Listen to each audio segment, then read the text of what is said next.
খুবই দুঃখজনক একটা কথা। আমার এই যে পিছনে যে বাড়িটাকে দেখছেন, এই বাড়িটাকে আজকে এক বাঙালিয়ে অপহরণ করার ধরছিল।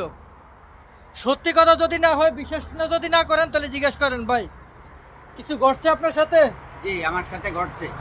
আমি বাসায় রুমের দিকে আসার সময় একটা গাড়িওয়ালা আমারে দাঁড় করাইতে বলছে। আমি দাঁড়াইছি, আমারে বলছে যে আমার সাথে সাথে চল, কোনো টাকা পয়সা দেওয়া লাগবে না, কোনো কিছু করা লাগবে না, তুই আমার সাথে চল। আমি যাওয়ার জন্য নিষেধ করছি, তারপরেও দরজা খুলে দিছে গাড়ি। মানে হারাঘাত করতে আছে, ঠিক আছে, আরে এক প্রকারে জোর করে নিতে আছে। যখন আমি দেখতে পাচ্ছি যে আমার বাড়িটাকে নিয়ে যাচ্ছে, তখন আমি দৌড়ে আসলাম।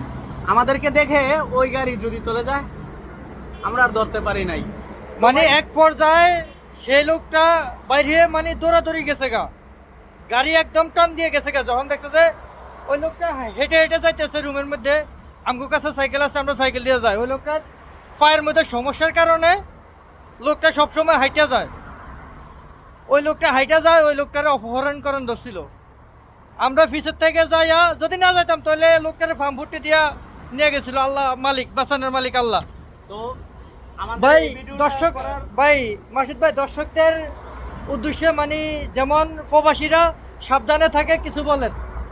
আমাদের এই ভিডিওটা করার উদ্দেশ্য হলো আমরা একটা সতর্ক দিচ্ছি মানুষকে, যেন আমরা বাঙালিকে বিশ্বাস না করি। কারণ আমাদের বাঙালি ধরে নিয়ে এসে ওরা টাকা চায়। কিছুদিন আগে কয়েকটা ভিডিও ভাইরাল হয়েছে, আপনারা দেখছেন। তো সবাই সাবধান, নিজের সতর্ক অবলম্বন করবেন। সবাই ভালো থাকবেন, আল্লাহ হাফেজ, সবাই সাবধানে থাকবেন। এই ঘটনাটা ঘটার পরেই আমরা এই ভিডিওটা করছি। তখন কি বলছি, অনেক কথাই ভুল হয়েছে আমাদের। বিশেষ করে আপনারা সবাই এই ভিডিওটাকে বেশি বেশি করে শেয়ার করে দিবেন প্লিজ, প্রত্যেকটা মানুষের কাছে, যেমন আমাদের এই ভিডিওটা পৌঁছায়। আমি চাই না আমাদের প্রবাসী কোনো ভাই কোনো বিপদে থাকুক। প্লিজ ভাই, এই ভিডিওটা সবাই একটু শেয়ার করে দিবেন।